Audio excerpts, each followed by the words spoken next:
Imagine being taken in by the group you trusted the most, and you believe they will heal you, protect you, and guide you. But although you walk in with life and hope, you do not walk out again. Instead, after 17 long days behind closed doors, you come out lifeless, with bruises, severe weight loss, and questions that would shake the world.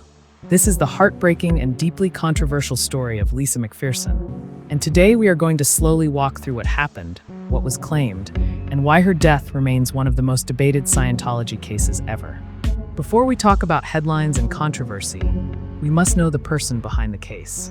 Lisa McPherson was a friendly, lively woman in her mid-30s. She worked at AMC Publishing, and she had dreams like anyone else.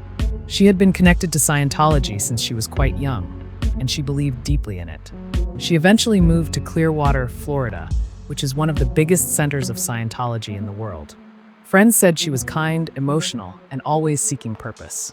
And everything seemed normal until November 1995.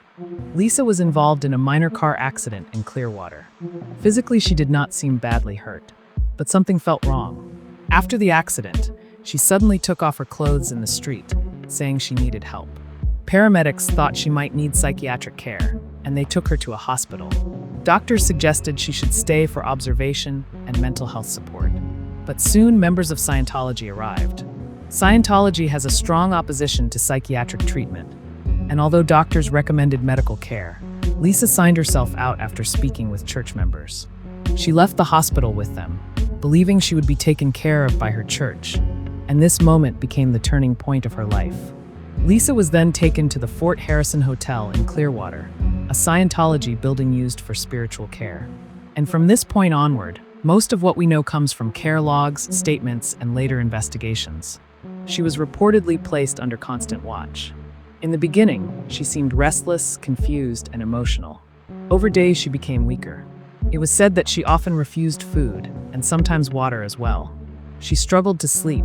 She became silent for long periods, and sometimes she appeared agitated.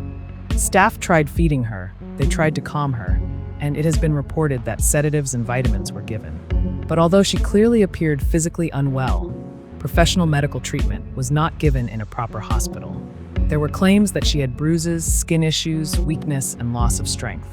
The care logs show concern building day by day, and although people around her tried to watch her, her condition continued to decline. Then something even more troubling came up later. It was said that original care logs from her final days were missing.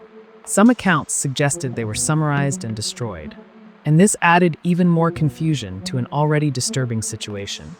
17 days after Lisa first arrived, her condition reached a critical point.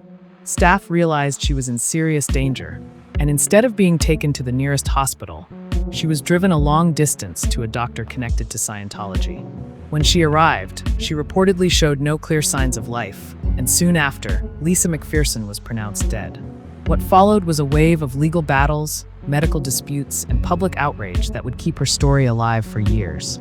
When the medical examiner conducted an autopsy, the first conclusion was shocking. It stated that Lisa died because of a blood clot in her lung caused by severe dehydration, and that she had likely gone days without enough fluids. Her death was described in a way that suggested negligence. But Scientology strongly disagreed, and they challenged the findings. They brought in well-known forensic experts who argued that her death was not due to dehydration, but from a sudden blood clot possibly linked to injuries from the earlier car accident. After intense legal battles, reviews, and pressure from different sides, the medical examiner later changed the manner of death from negligence to accident. So now there were two different stories. One argued she slowly deteriorated without proper medical care. The other claimed she died suddenly from a medical condition unrelated to the church's actions. And this clash shaped the entire case. Because of the first autopsy ruling, the Church of Scientology in Clearwater was charged with practicing medicine without a license and neglect of a disabled adult. It was a massive legal moment, and media around the world followed the case. Scientology also fought back hard in court, and after the medical ruling changed, the criminal charges were dropped. Lisa's family then filed a wrongful death lawsuit. This battle continued for years. Lawyers fought aggressively, evidence was debated, and tensions between Scientology and critics grew stronger than ever.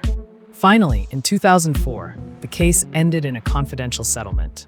No official public amount was released, And although the case was quietly closed in court, it never closed in public memory.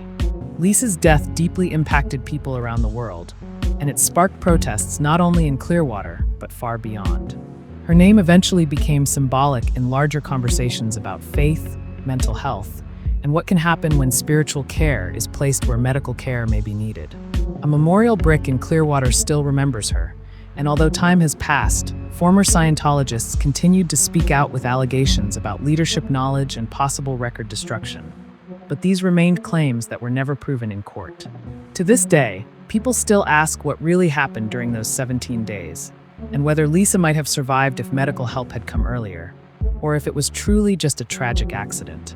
Although the legal system eventually closed the case, it still feels unresolved, emotionally and morally, and the questions continue to live on. Lisa McPherson trusted her church, and she walked in hoping for help, comfort, and guidance. But 17 days later, she was gone. Her story is not only about one woman, but about the difficult questions that many societies still struggle with even today. How far can belief truly go? And when does spiritual care begin to cross into medical negligence? And who is ultimately responsible when a life is lost under the care of an institution that was trusted to protect it? If you want more deeply researched true crime and mystery stories, please consider subscribing. And do share your thoughts in the comments about what you think really happened to Lisa McPherson.